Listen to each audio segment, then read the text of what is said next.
Dear Mr Gentry, following up from my previous video, I felt it best not to just let this situation slowly disappear into the abyss, as I and many have done before. You have, over the many years, fallen out with many of the wonderful people in this watch community. Fortunately, with only possibly one or two exceptions, the majority of us are rather forgiving. When people realise the errors of their ways, make a public apology and amends for their actions, people actually warm to that person because they have shown that they are in fact human and have empathy. No human is perfect, Mr Gentry. However, as the latter does not ever seem to materialise, a form of intervention is necessary, and I think I may have come up with the ideal solution to the issue, which I will share with you shortly.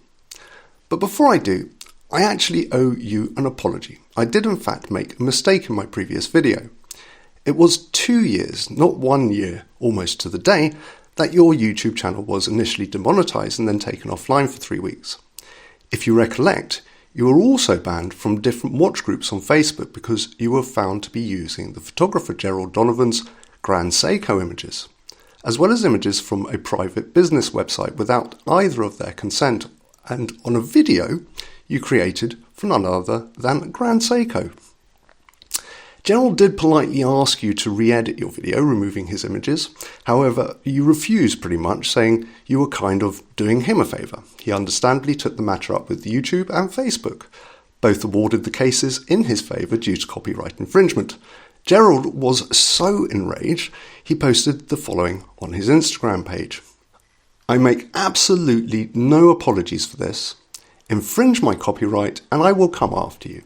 And I will have the infringed work taken down. I care neither who you are, nor how big you are, or think you are. I didn't spend tens of thousands of dollars on photography equipment, nor hone my craft over the course of thousands of hours to just sit back and do nothing when you infringe my rights. You know who you are, and now so does everyone else. While this was going on, more of your videos, which have since been removed, came under scrutiny. It was revealed that a large proportion of the script in these videos contained plagiarised content. Following this incident, instead of making a public apology, you avoided any form of negativity and instead informed your community that you were having to take a break due to family issues and ill health.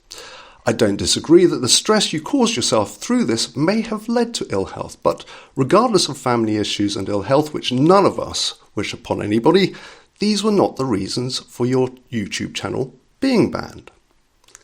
Now, let's bring forward to the present. Just to paint a picture for the audience, I recently accused Mr Gentry of not just copying the idea and style of my recent video, which he seems to have a habit of doing, not just with me of course. The historical content in his video was plagiarised from the following website. If you jump 2 minutes into Mr Gentry's video, you will see he is reading from the second paragraph under the third heading onward, word for word. Links in the description below. Anyway, after I accused you of copying my Mafia watch video 2 years ago, you visited my channel and chose to leave a message on a different video saying it was the first time you had visited my channel. That message was rather nice but cleverly deflective. The other day, when I brought you up on my military watch video, you did exactly the same. You left the following message on a different video, so there's an obvious pattern here. What I didn't mention in my previous video, as I hadn't noticed until the following day after uploading it, was not only did you delete your first message from 2 years ago, you edited your new message, removing "I hope you post more content," and replaced those words with "I have just started watching it today." Initially, as most of us would have assumed, the reason why you changed and deleted these messages was because you panicked and tried to cover your tracks. But as we know, this is not your first offence, not by a long shot, and we know that it's extremely rare for anyone to make the same mistake twice, you therefore knew exactly what you were doing. I might be wrong and reading far too much into this, however, as outlined in my previous video, there does seem to be many coincidences. I believe there was a more sinister hidden message within your reply that you wanted me and only me to see. So let's decrypt your hidden message together. First and foremost, the plagiarised historical script in your video in question talks about, yes, the Italian frogman. Coincidentally, one of my videos contains a G-Shock frogman. You chose to leave your reply to me on this video as you felt it was perfectly apt for your response. That frogman.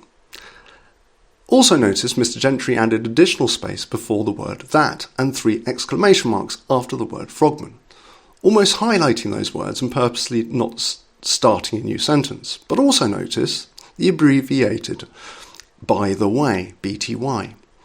Now, if I remove some of the words, leaving behind those Mr Gentry I believe wanted me to see, we have, by the way, that frogman, possibly hinting towards your video in question. Glad I subscribed to your channel because you like pinching my ideas.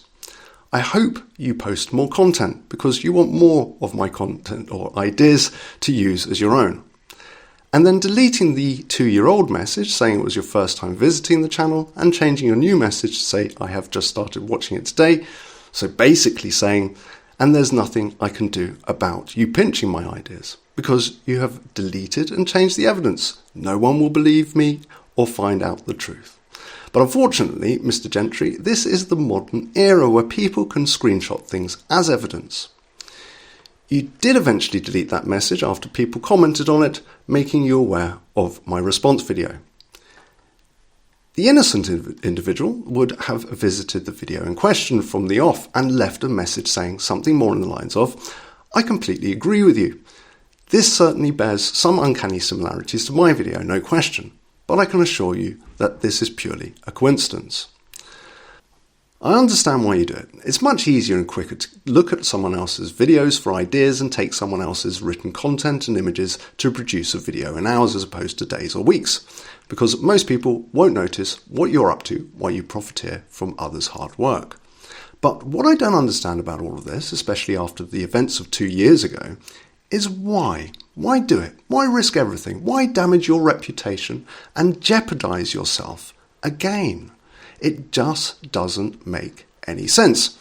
So to hopefully put a stop to this, I, along with a few of the wonderful people in this watch community I have spoken to thus far, who will remain anonymous, though I'm sure you probably know some of them, are going to help you. We won't hassle you, get in your way, say anything, or post any comments. You won't even know we're there. From here on in, Mr Gentry, we will be keeping an eye on your YouTube and social channels. Every video, every bit of content you share publicly through your Urban Gentry channels will be checked by us, and if necessary, we will share those videos and content with the original YouTuber, content owner and artist to ensure that you have made the necessary arrangements with them to use their ideas and material. This way, only you will have yourself to blame if you did not make such arrangements. Given the circumstances, I feel that this is the only fair, non-intrusive means to hopefully get you to stop this insanity. And I also hope this is the last time we cross paths like this. There really is no need for it. In the meantime, Mr Gentry, I'm glad I subscribed to your channel, and I hope you post more content. All the best. Watch crazy.